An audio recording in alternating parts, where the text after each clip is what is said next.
So for my content expert this week, I had lateral flexion and rotation of the thoracolumbar spine.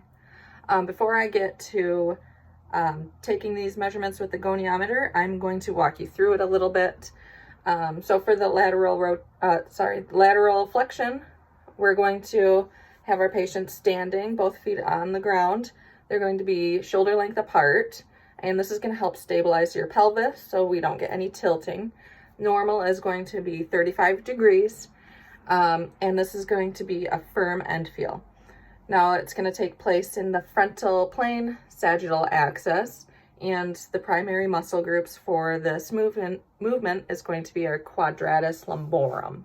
All right, so the arthrokinematics of the lateral flexion, if you're flexing to the right, so this is your, we'll say superior to your inferior vertebrae. So right inferior articulating facets, right up, the right inferior articulating facet of the superior vertebrae, it's going to glide down on your right superior articulating facet of the inferior vertebrae. Now on the contralateral side, when you're doing this right flexion, the left inferior articulating facet of the superior vertebrae, it is going to glide upward on the superior articulating facet of the left side of the inferior vertebrae here. For rotation of the thoracolumbar spine, we're going to have our patient sitting with both feet flat on the ground. This is going to help stabilize their pelvis. And we don't want a back seat for this motion because we want the spine to be able to rotate freely. This is going to be a firm end feel as well, and it's going to take place in the transverse plane and vertical axis.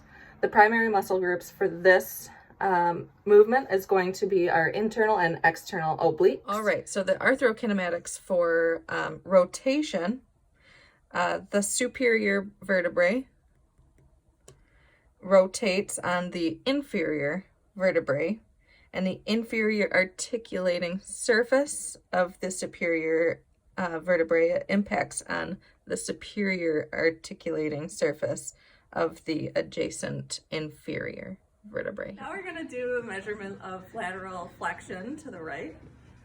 Okay, we're going to have our fulcrum here at S2, and then we're going to have our perpendicular arm going straight down to the ground, our proximal arm, I'm sorry, straight down to the ground perpendicularly. And then we're going to have our distal arm straight up to T1 right up here. Okay, now go ahead and tilt to the right. Okay, and Heather got about 28. Normal is 35. So that's pretty good. She could work on some stretching exercises here. All right, and now we're going to do rotation of the thoracolumbar spine.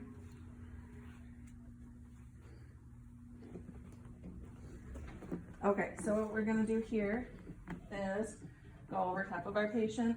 We're going to put the fulcrum in the center of the head. We're going to have the proximal arm. It's going to be lined up with her iliac crest. And then we're going to have the distal arm lined up with the chromium process. Okay, and go ahead and rotate to the right.